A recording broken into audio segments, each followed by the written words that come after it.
how people say that you should leave somewhere how you found it? Well, with the campground rule, it's that you leave places better than how you found it. That's the campground rule. We don't just leave when we leave the state park or whatever, whenever we're camping or out in the woods, we don't leave it how we found it. We leave it even better. We plant a tree. We clean up the mess that other people may have left. We leave it even better. Someone feels like that's who you are.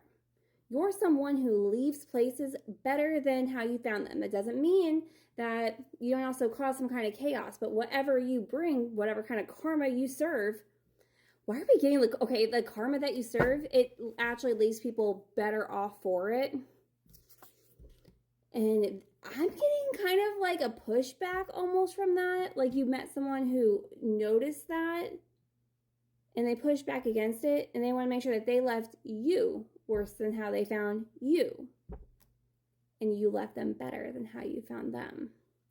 Very interesting. We're only going to pull a couple from here, just kind of get the vibe. And then we're going to move on to a tarot deck.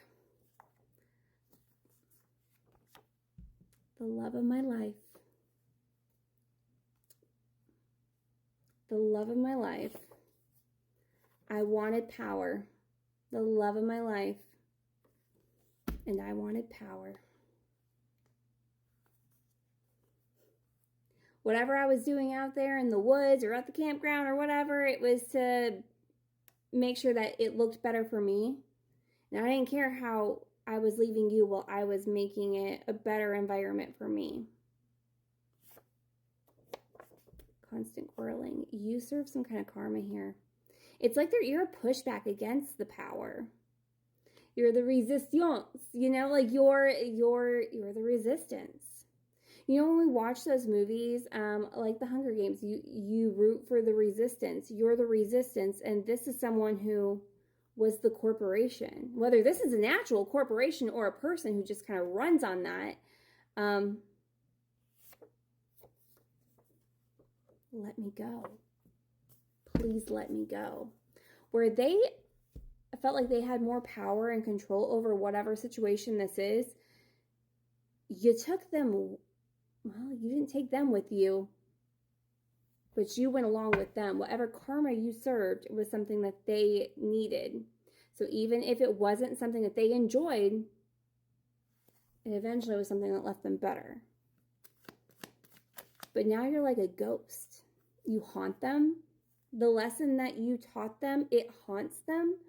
You haunt them. Nine of Swords.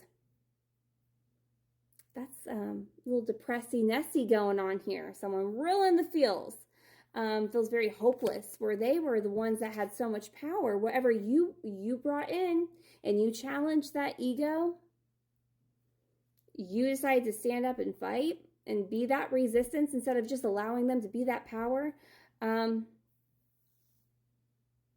They feel like, I'm getting very much so like in the Hunger Games when Snow knows that they're coming for him. Or, I know I've been getting so much Game of Thrones lately. When Cersei knows it's done.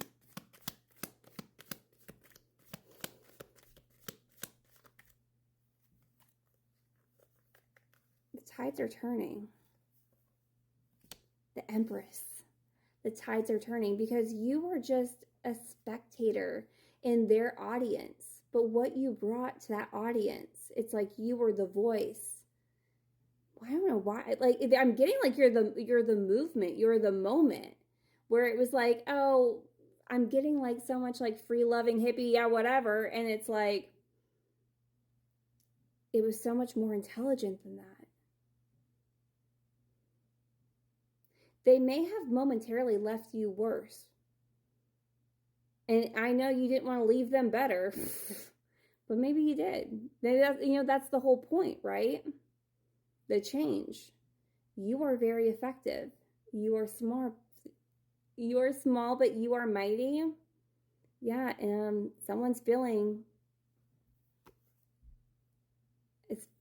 all of your power right now and realizing how minuscule their power is in comparison to your power.